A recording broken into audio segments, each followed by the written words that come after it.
Hello guys, welcome back to my channel Creative Ragini Edits. In today's video, I'm gonna show you how you can add colors to your photo which looks very creative and unique, and you can post this photo for Holi. Now open a PixArt app, click on the sticker option and search for Holi. And here we get so many options of Holi color PNGs, so add one which you like. Adjust it according to your photo, and you can also increase or decrease its opacity.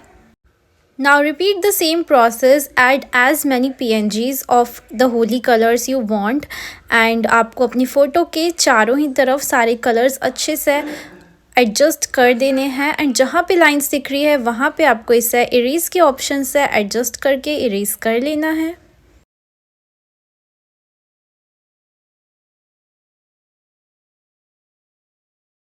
And now what we have to do is click on the right option and photo को crop करके actual size में इसे लेकर आ जाना है जिस size में हम पोस्ट करते हैं। And now save the photo, and it's very simple process. Hope you like the video. Do subscribe for more interesting videos. Bye.